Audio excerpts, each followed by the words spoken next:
Kabla Junior mkiwa ni kiongozi wa ligi ya wanawake nchini Burundi, tunataka kujua ligi ya wanawake imeshaanza. Kuna tofauti kati ya ligi ya wanawake mwaka huu na mwaka jana?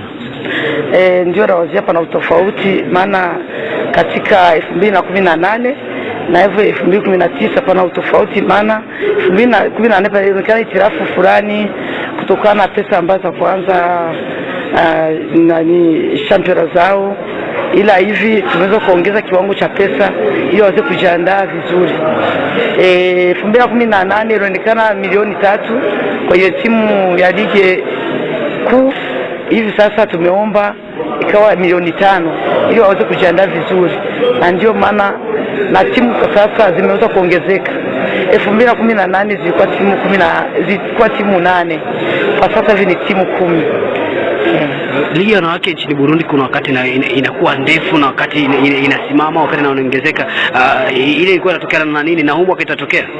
Hapana, naona itatokea, maana sisi viongozi ambao tunatayarisha michezo ya women tumetoka chini kwa kufanya tirafu hiyo kosa ambayo imepatikana, ili huyu mwaka siweze kujitokeza, waendelee na mwendo wanayo, wanatoka hivi hadi wamalize.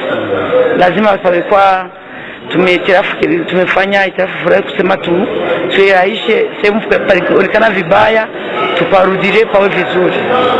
Kabla hajani katika ndoto zake ni kuiona Burundi, wanawake wa Burundi wanacheza kane, lakini mpaka sasa hivi dalili hizo hazijaonekana. Tungoje kwamba watacheza kane au utamaliza utawala wako bila kufikisha Burundi kane?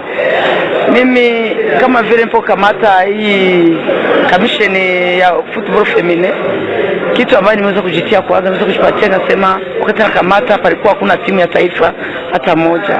Sasa Mwenyezi Mungu nisaidie niweze kuongoza hii commission ya football feminine ya Burundi ili niweze kufika kwenye timu ya taifa, na Mwenyezi Mungu amenisaidia katika maombi yangu.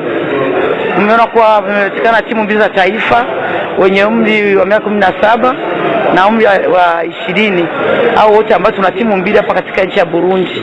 Na ndio maana mwaka niko naomba tena tujiandae sana, tuweze kusogelea mwenye peleka kamati ya mpira wa miguu ya Burundi aweze kutusaidia kuweza kutie kwenye Coupe d'Afrique, na sisi tuweze kupambana na zingine nchi ambazo zimeshaingia katika hiyo sehemu. Na sisi na wazia yote kimwomba Mwenyezi Mungu atakupatia, na sisi tunategemea kama kabla sijamaliza muhuri wangu wa kupeleka commission ya football feminine Burundi, hiyo ambayo kitu natia mbele, afadhali malize imeshaingia Coupe d'Afrique timu yangu ya taifa.